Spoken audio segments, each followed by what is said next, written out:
Cette rencontre du gouverneur de province avec les forces vives de la province de la Nyonga avait pour but de faire le compte-rendu de l'audience qui leur a été accordée par le président de la République. Jean-Robert Mabobé était porteur d'un message du chef de l'État. Il nous a essentiellement appelés à une éthique de responsabilité. La responsabilité, c'est plus accrue dans la gestion des affaires publiques. Une vision dans laquelle la corruption et l'impunité doivent être bannies à jamais. La Ve République doit se caractériser par une justice efficiente, rendue au nom du peuple gabonais. Elle doit être également se caractériser par le respect de l'autorité de l'État. Une rencontre qui vise à inviter chaque Gabonais à participer au développement de notre nation.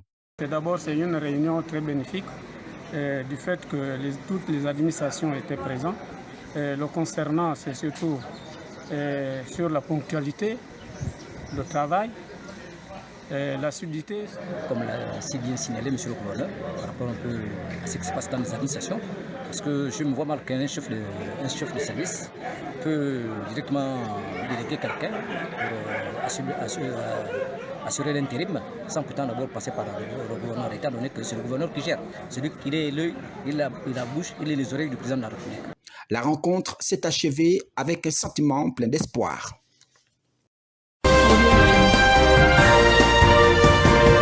Une poignée de main entre le préfet de Mougouti et le directeur général de la Gaza. Un séjour dans la Nyonga qui vise à s'imprégner des difficultés auxquelles sont confrontés les agents de cette entité. Alors, je suis venu à Tubanga pour rendre visite au bureau de la délégation provinciale de la Gaza, m'imprégner des difficultés auxquelles ils sont confrontés et faire le tour de la problématique de la sécurité alimentaire dans la province de la Nyanga, parce que ces problématiques diffèrent d'un endroit à un autre, et aussi rencontrer les opérateurs économiques de la Nyanga pour leur dire combien nous comptons développer des partenariats stratégiques utiles pour la sécurité alimentaire dans la province. Pour cette année, la Direction générale de la Gaza compte intensifier la présence de la Gaza dans la Nyonga en créant des postes d'inspection frontalière et augmenter le nombre de brigades et de surveillance d'analyse des risques sanitaires dans la Nyonga.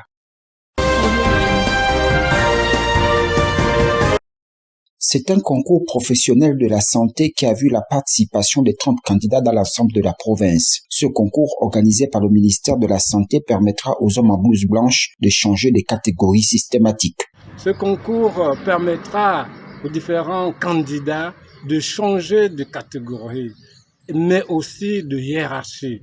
Pour dire tout simplement que si un agent est en B1 et qu'il est admis à ce concours, il passera systématiquement en A2 sans pour autant faire l'objet d'une quelconque formation. Donc, c'est un changement de catégorie systématique. À l'intérieur, nous avons bien entendu les infirmiers, nous avons les laborantins, nous avons les agents du génie sanitaire, même les administratifs bénéficient également de ce concours. À l'exemple de ce candidat de catégorie A2 qui souhaite passer en catégorie A1. Je suis en catégorie A2, donc j'aspire à aller en catégorie A1. Et effectivement pour les personnels de plus de 50 ans, 51 ans, 52 ans. Ce matin, nous avons eu 2 épreuves, donc l'épreuve de rédaction administrative et une épreuve à question à choix multiple. Donc, c'était abordable. Tout en espérant de bons résultats, les candidats restent confiants du travail abattu tout au long de ces épreuves, 2 au total. Les creuseurs sont revenus. Sur ces terres riches en cuivre et en cobalt, ils ont ce samedi survécu à un mouvement de panique massif. Il a entraîné la mort de 49 d'entre eux. Cette mine est située dans la province du Lualaba, dans le sud du pays, tout proche de Kolwezi.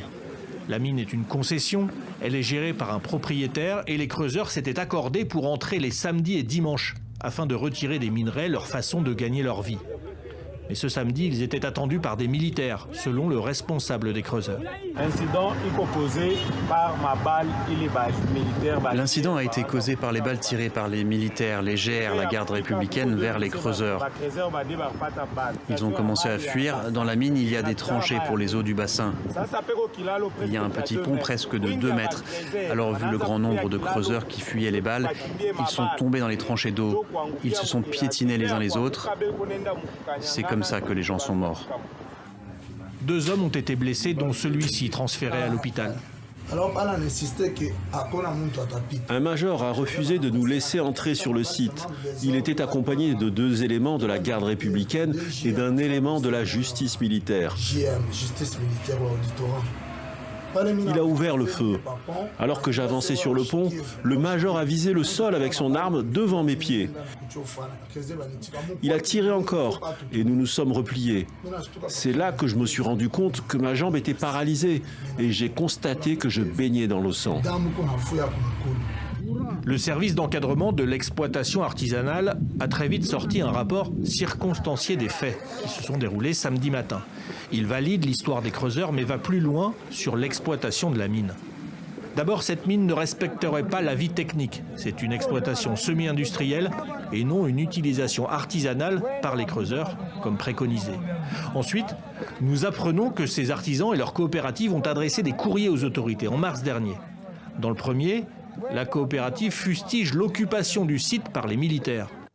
Dans le deuxième, le collectif des creuseurs fustige lui aussi avoir été chassé par des éléments armés protégeant un partenaire chinois. Le rapport fournit des images issues de cette vidéo. On y distingue les corps sortis des tranchées. Des questions restent sans réponse. Pourquoi des militaires gardaient-ils un site minier? Qui est l'exploitant du site? Et au profit de qui? Et pourquoi les creuseurs ont-ils été repoussés? La présence de militaires et l'exploitation illégale a régulièrement été dénoncée par la société civile dans le Lualaba ces derniers mois. Cette fois, les dizaines de familles endeuillées attendent des réponses précises de la part des autorités congolaises.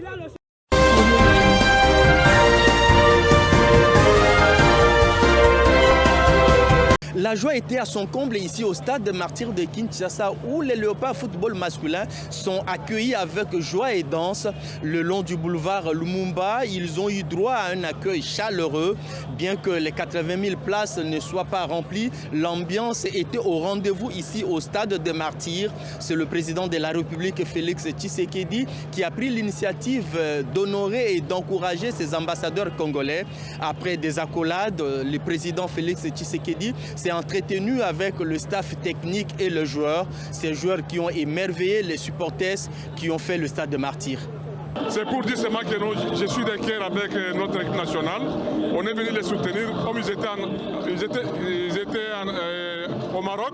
Ils sont revenus au pays. On voulait les montrer que nous sommes de cœur avec eux. Je suis très heureux parce que nos léopards nous ont rendus fiers. Je suis particulièrement très fier d'être congolais aujourd'hui. Alors je me suis dit, quand le chef de l'État a pris cette initiative de recevoir les léopards ici au stade de Martyrs, alors je me suis senti dans pratiquement l'obligation de venir moi aussi assister à cette cérémonie grandiose, à participer à cette fête. Parce qu'aujourd'hui, nos léopards nous ont rendus fiers.